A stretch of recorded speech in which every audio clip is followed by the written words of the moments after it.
I'm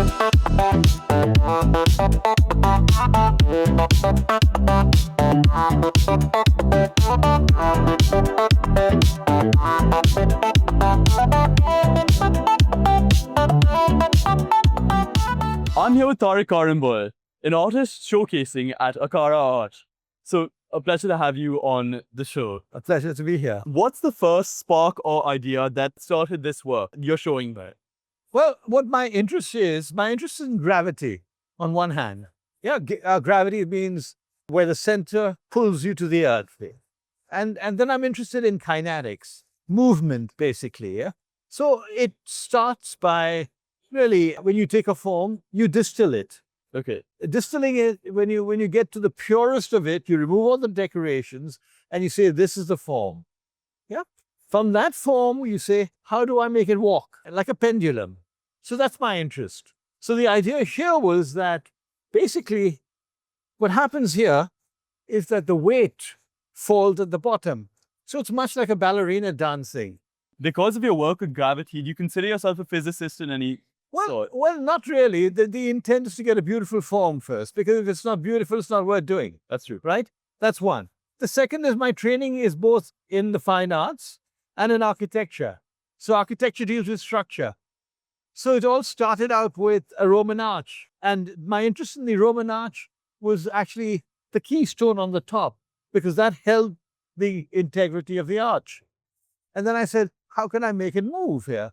And this is the result. But this is, when you go through my work, through the years, you'll see what I started out with and how it went and went every 10 years. So basically, this is the end of 50 years. How has your practice evolved to this form? It started with an arch, then the arch became a circle, then the circle became kinetic, yeah? And then it became a shell of a form. So it starts out with a dot, an extension of dot becomes a line, then it becomes a curve. Different dimensions. And then it becomes a shape. And then I love reflection. And then I say, how does light bounce off it? So when you look at yourself here, it's a convexity. So it makes it larger. When you look at yourself inside here, it's a concavity. And in a concavity, the bottom faces the sky, the top faces the earth. It's great. And then there's an opening there. That's a burst of light. Do you think about the significance of your work while you're making it as a theme? Well, or is it more about the practice and well, it's not practice? it's not the significance of what it is to be. My interest is in gravity. It's in weight. And I like to stick to that, because that weight becomes movement, and that movement becomes tranquil. And that tranquility is what I love. Is there detail in this piece most people miss at first glance? Is it this? Well, actually, the detail is when you look at the base. You see on the base, the bottom touches the top. And that's the point. That's the main point of connection.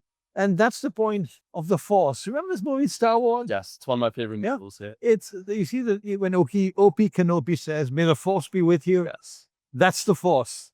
May the Force be with you. That's in every sculpture. And that Force dances. And that's the dancing. That's wonderful. That's an entire new layer of meaning to this work for me. Thank you. So, what's exciting you in your own practice right now? Well, what I love is the fact, I love weight, I love balance, and most of all is I like the idea of this transcendental, not meditation, but tranquility, yeah? And I feel that the world is at war everywhere, yeah?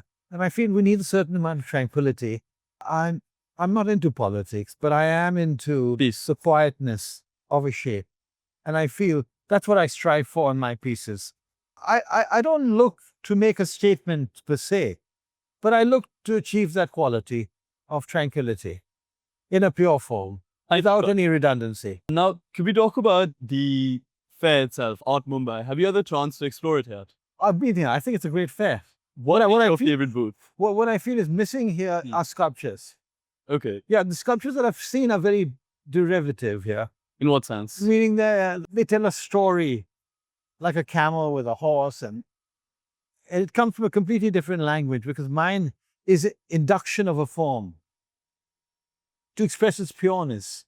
It's Zen. So those focus too much on their significance rather than the actual form. And so The it's fun. actual the pureness of a shape, yeah, which is what I'm looking for, actually. And I feel like when you decorate, what it is you're putting icing on a cake.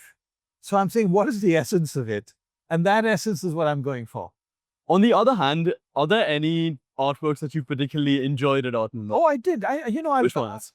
For instance, right across, I love those sketches there. Yeah. I like the sketches because they're empathic. And I love the idea of an empathic sketch because quickly it portrays a movement. Yeah. It's like Degas with Toulouse-Lautrec sketches. Yeah. And I like the one across there. You see that patina? Yeah. And I like the idea of it weathering. So that excites me. Right behind is an Anish Kapoor. I think that's brilliant, actually. Yeah. I love his color black. Yeah. And do you have any expectations for Art Mumbai for next year? Is there anything this year that you didn't get to see enough of? Well, I feel that I didn't see the Art Mumbai before, although I participated in it. So it's the first time I'm seeing a fair in Mumbai. Now, I go to 8 fairs, 6 fairs, 7 fairs a year across the world. Huh? So when I see it across the world, I love the idea of this fair in particular because, first of all, it's a race course. I remember coming to the race course with my grandfather. So I remember betting here with him No way. and my father. So this becomes nostalgic. The second is I love the idea of this height, which is not what other fairs have. Huh? Like I just showed 2 months ago in the fair in London. Yeah. So I feel, and I love the idea of all these beautiful people so well dressed up there. Indians, because I'm Indian, huh? Yeah. So from that point, I love that idea. And when I see my school friends here, yeah. So it brings back very strong memories. See? And I also feel that India is a very powerful country. Yeah? Now, when I go in America, I make sure that they mention India.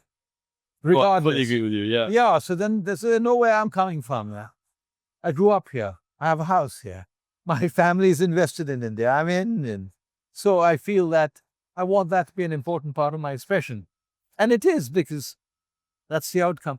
It's about that global representation Yes. as well. Well, I feel that I like what's happening in India. I feel that India is going to accelerate and eclipse New York in many ways, Miami in many ways. See, Miami is Latin. It's fine, it's Latin, but it doesn't have this energy. And now what's happening is a lot of American companies, English companies are coming here and representing art. However, I feel that the power of India is the power of touch, smell, yeah, and the whole feeling of the earth here. And that's very important to the art because it's grounded in the earth here. And I feel that when it's grounded in the earth, you have the sun shining on you and there's the shadow. And that shadow is this. That's really poetic. Thank you so much for your Absolutely. Thank you for coming on the show. Thank you.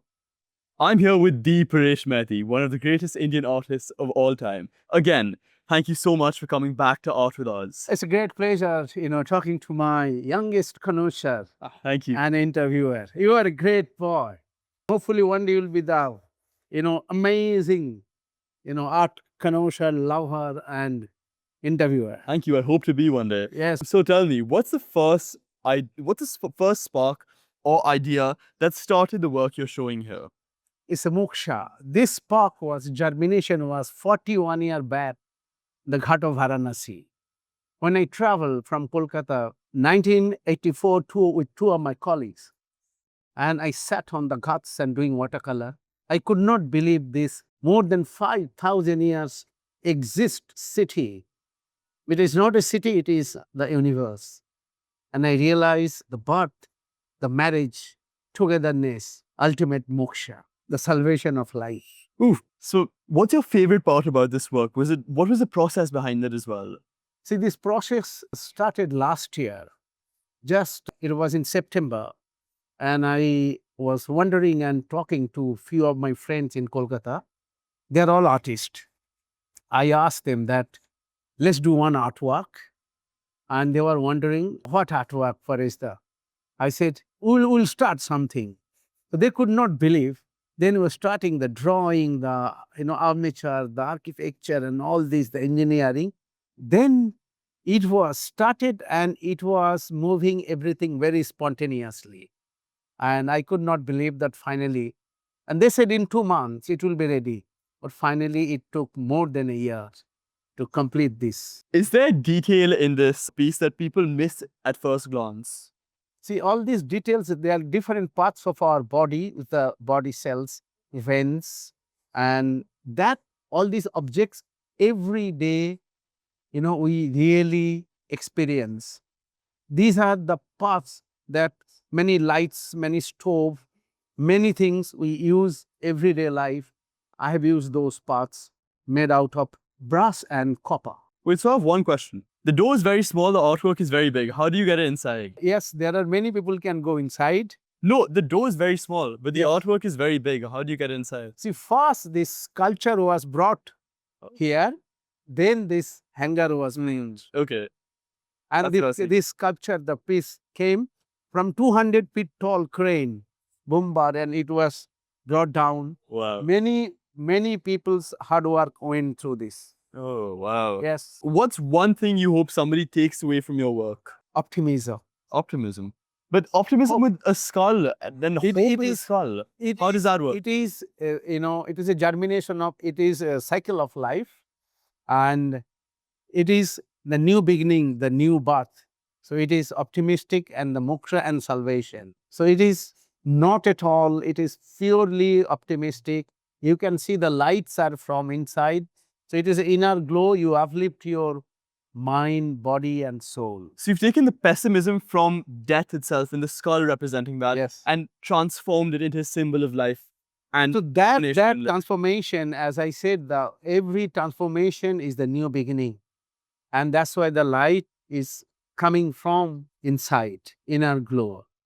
So it is very important. We always, every day, we come across so much of negativity. So my belief is to give joy and happiness and optimism to each and every viewer through my art. that's great. Have you had time to explore the art fair? Yes, What's been your favorite booth other than yours? the whole Art Mumbai, the third edition of Art Mumbai is something again uplifted in a different level and unique. There are unique, lot of, is very difficult to say that's one, booth that it is, each and every booth is better than the other.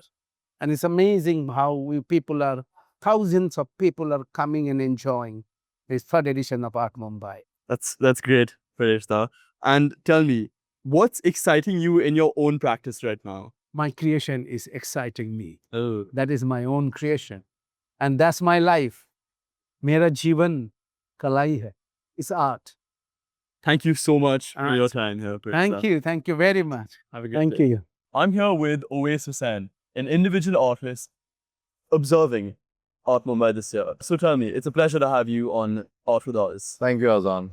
So tell me, does being in a marketplace environment separate from one where your works are being sold change how you think about the relationship between art and value? There is one side is, any art making practice involves two things, right?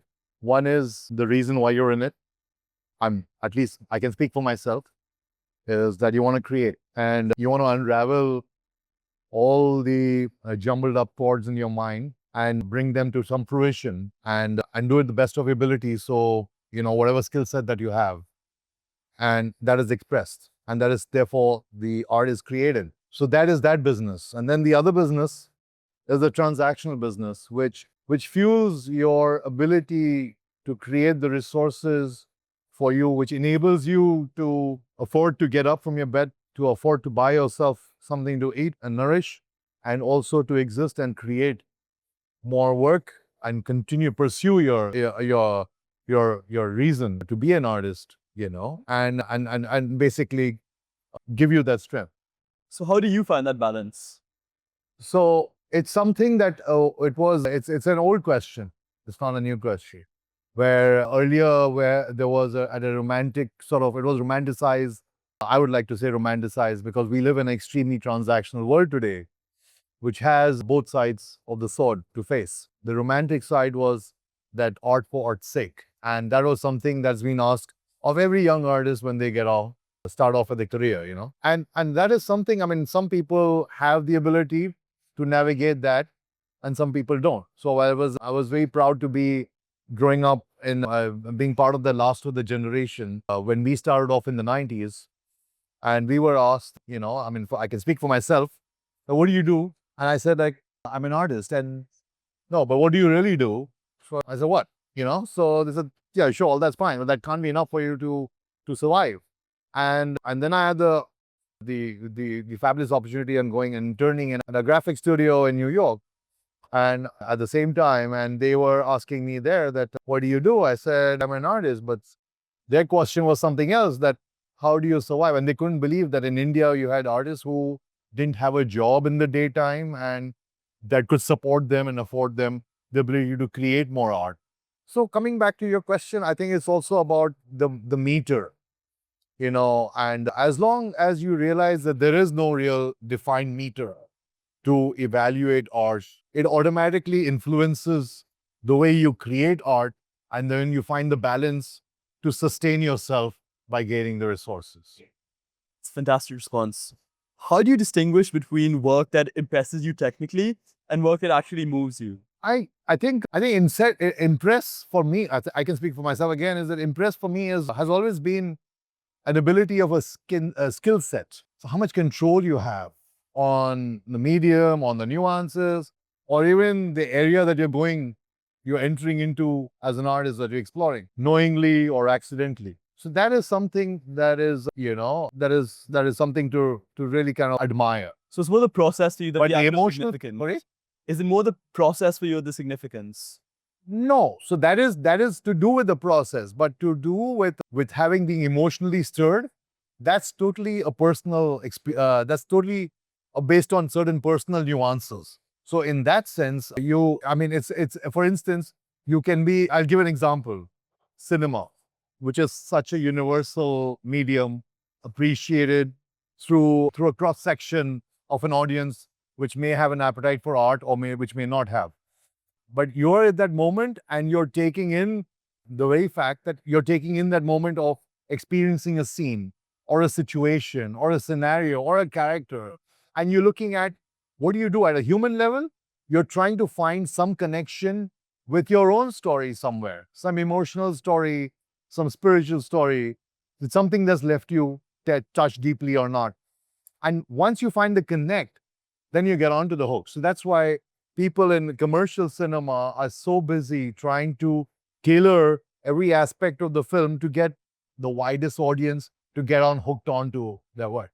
Now that's a challenge as an artist. What inspires me, what makes me, has always made me, ever since I began to be, I was conscious, not just painting as a child, but the moment I began to have the ability to, and the facility to understand what I was doing and be a little bit more aware. What has always charged me since then is that when you create a work of art, it exists the moment it is seen by two eyes. Now, those two eyes could be anybody. It could be an art audience, or it could not be. It could be a random passerby, for all you know.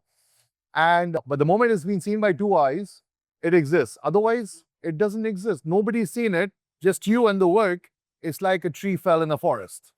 Nobody knew.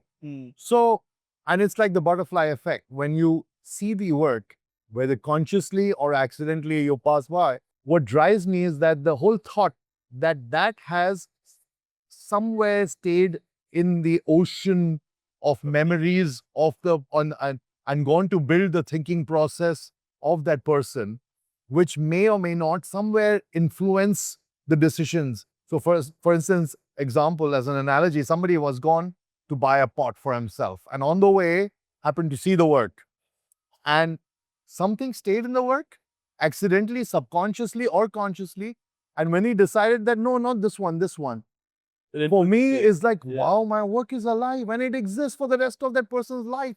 Maybe it is forgotten in that person's imagination, but it's part of the whole memory somewhere, so that itself is a driving factor for me as an artist and as a visual art creator. So art is embedded into one's subconscious and conscious for you. It is, yes. So it is kind of an emotional, but it's also a very real experience. So let's talk about this. Let's talk about the intensity of art fairs. How do you think encountering art in this kind of booth after booth intensity affects your sense of pace, patience, and attention against viewing it in a smaller space like a gallery? I think the art fairs in this sort of evolving market space, of various things in the world, of all sorts of trade fairs. Art fair is also another trade fair. And I think it's a brilliant platform because the very fact that the traffic itself is of another nature and it's another animal compared to the traffic in a gallery, and then your outreach to those few collectors who may come and fuel your business model of your gallery and hopefully somewhere help you achieve your objectives for the gallery owner as well as for the artist, of getting the resources, getting the visibility and all that. So the trade fair is a great, the art fair, is a great platform in that scenario because art has become completely transactional today. So in this scenario, we've got to learn to appreciate the fact that there are these brilliant platforms as well as the digital space as well of online business and our communication through social media. I think all these things have a very important role to play. It forms an ecosystem in that. Sorry? It forms an ecosystem. Yeah. So, I mean, don't come looking into an art fair for a museum or a gallery experience because there's a lot of, just as how much effort and resources have been pulled into the art fair by the organizers and also by the individual galleries. For them, it's costed them a lot. They have to I appreciate the fact that they have to go. Some of them cannot afford to be at major art fairs. So they have to go through their own budget and they have to deal with real world problems to decide which way and prioritize and plot their way through.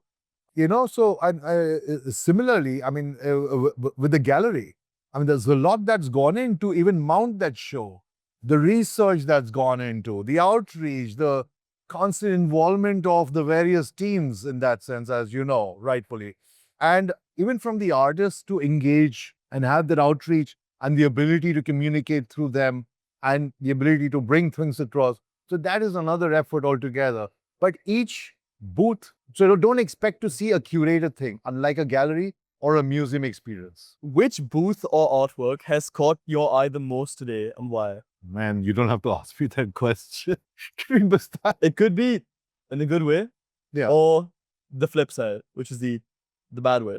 Well, to be honest, I haven't gotten to see the entire. No, I'm not kind of sitting on a fence, but in all honesty, I haven't seen the entire fair at length, so it's not fair to comment on that.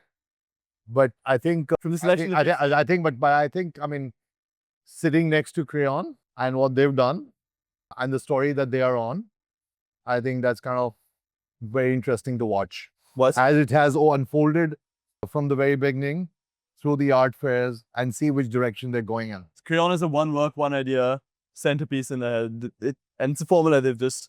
I think that's a good answer somewhere. Yeah. And for the final question, what is successful art to you? What makes art successful? There are two answers for that because it depends what you consider success. What do you consider success? So, I think it's very unfair to say this, but to a certain extent, sadly and tragically, the world that we live in, it's all about the visibility. So whether it's the marketplace that fuels that, whether it's the theater the artist creates that fuels that, or there could be something totally out of control of everyone, such as a controversy. So it's very unfair to say that, which is the most visible, is the most successful. Because if you had asked me this question maybe 30 years ago, that would have been my answer, that the most visible work that is around seems to have found some success because the artist has somehow managed to find a correct vehicle to expose that work, to get a wider audience. And somehow the wider audience has somewhere, whether they've accepted or denied, they could hate it. Yeah. But they cannot deny it. They can hate it, they can love it, or they can be indifferent to it. But they cannot deny it. That is successful in a way.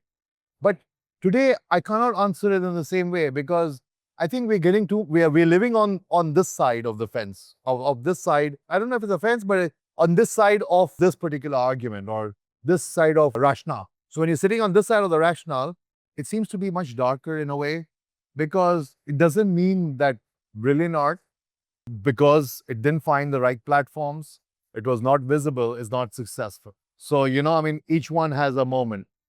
For me, if you'd ask me when I began in my early 20s, I used to think that art which was relevant was successful. But then again, that's also time bound.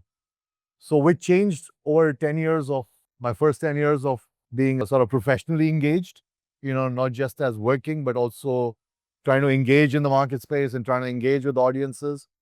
That changed a lot as well.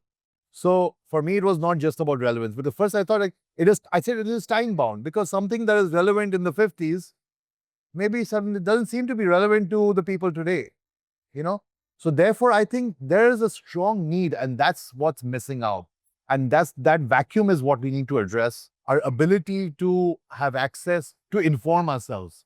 So there's responsibility on both sides, responsibility on the artists or on the historians or curators, especially the artists, historians, estates, and such, to archive the works, to create archive. So between them and the institutions, how do we create archives which can be widely accessed and which can be understood? Because we're living in an age of amnesia, but also it's not just amnesia anymore. And now we've slowly gone on to beyond amnesia. It's now about a blank space where we don't even know that those things exist. So for instance, I walk down in this space and I meet a new cohort of people, and whether they're young or old, irrespective, but the new cohort, they just come into the space, they're understanding the art world, they're understanding the art market or whatever, and I bring in certain references.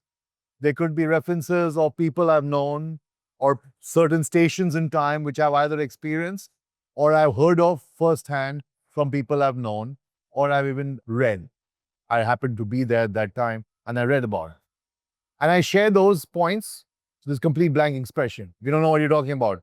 So if I talk about, say, 15 years ago, beyond that, I'm getting into gray area of reconnecting. So how do you say what is relevant or not? I think it's important right now, education, awareness, the ability to be a little bit deep dive or even try to understand a little bit more, try to understand historical importance of certain things that have happened, get ourselves a sense of context. So, in one line, today, what makes art successful for you? I think it's in between the ability of, you need to ask that question from the context of an artist or somebody from the marketplace. So you'll get two different answers. And then somebody who's a wider audience who's got nothing to do with the artist, nothing to do with the marketplace. So you get three different answers. So it's all dependent on perspectives. So it depends on perspective. For the artist, at least for myself, I can say something that makes me sort of something that doesn't necessarily help me sleep well, but unsettles me in a most sort of poetic way. Okay. So that is a beautiful place to be for me, whether I feel that I have almost control over what I'm doing and that it is moving in this direction, but I don't have full control. So I also submit in all humility to that understanding and awareness. So for me as an artist, that is success in the work or what I'm doing at that point. Obviously for the market space, it's all about the numbers. It's all about the visibility and a whole lot of other things. And for the audience, the wider audience, which have got nothing to do with the art or the artist or the marketplace, I think it's a purely emotional experience for them. What kind of made them stay? Because a lot of art that you see is created in a moment, and it's like a moment captured. I'm sorry, I'm not giving you one line. Oh, I'm giving you many lines. That's So all the better. So it's not. It's a slice of time frozen. It's that Jurassic Park moment, and the amber you found the mosquito, and that was frozen, and you just cannot help but marvel at it. Forget about getting the DNA out. You'll just spend days and hours just looking at it and marveling that you got a piece of time, and that's what art is all around that.